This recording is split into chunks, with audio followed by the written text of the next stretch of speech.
Alors bonjour à vous, ici David Laroche de la série Wake Up Call. Donc là, comme vous constatez, on est sur les quais du RER et on va parler de ce thème qui est surmonter la peur de l'inconnu. Vous savez, on a envie de faire un truc, on a envie d'aller se dépasser, se challenger et on a peur.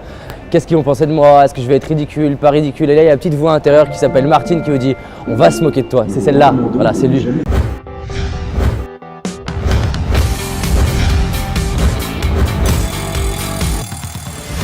ne devrais pas faire ça, les gens vont te trouver ridicule. Et voilà, forcément, ça fait toujours peur. Mais on va le voir demain, justement, le regard des autres. Mais là, déjà, 5 clés justement pour surmonter la peur de l'inconnu. La première chose, c'est que ça ne va pas le faire comme ça un jour. C'est-à-dire que si vous ne vous confrontez jamais à la peur de l'inconnu, ça ne va rien se passer. Donc, la peur de l'inconnu, c'est un processus normal de protection. Donc, il faut vous confronter à cette peur par petits pas. Vous n'êtes pas obligé d'aller dans le métro. Moi, je vais aller dans le métro, mais enfin, on va voir, peut-être. Et la première chose, c'est que je vais faire par petits pas. Je vais commencer à faire des choses, puis d'autres choses, puis d'autres choses. Un peu inconfortable, puis un peu inconfortable, puis un peu inconfortable, jusqu'à être prêt à réaliser mes rêves.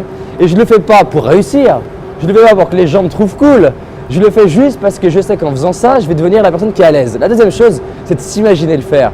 Tout à l'heure, je me marrais quand on faisait les post-it par rapport aux clés, j'étais en train de m'imaginer dedans, confiant, en train de me marrer avec des gens qui rigolent, des gens qui sourient. Parce que c'est sûr que si je m'imagine qu'ils vont se foutre de moi, qu'ils vont se moquer de moi, qu'ils vont un peu m'insulter, qu'est-ce qui va se passer? Je vais me dire non, mais il ne faut pas que j'y aille. La troisième chose, c'est de m'imaginer après l'avoir fait. D'ailleurs, je suis fier d'avoir fait, je suis là, je l'ai fait, je suis super content de moi.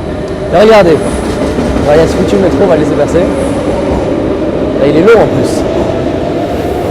Donc, ce qui nous rend fiers de nous, on va le laisser passer.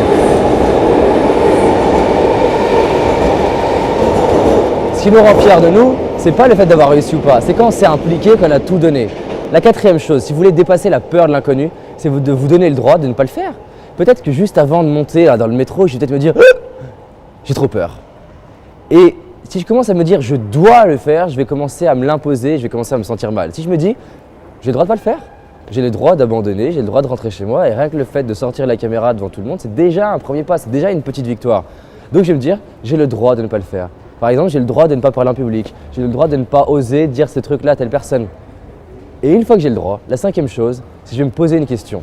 Je vais me dire est-ce que tu préfères ne pas le faire et potentiellement regretter, ou est-ce que tu préfères le faire, peut-être complètement rater, peut-être que tout le monde se moque de moi, mais je l'aurais fait. Se poser la question. Et c'est s'auto-coacher, et on va le voir bientôt, c'est la capacité à vous poser vous-même ces questions-là.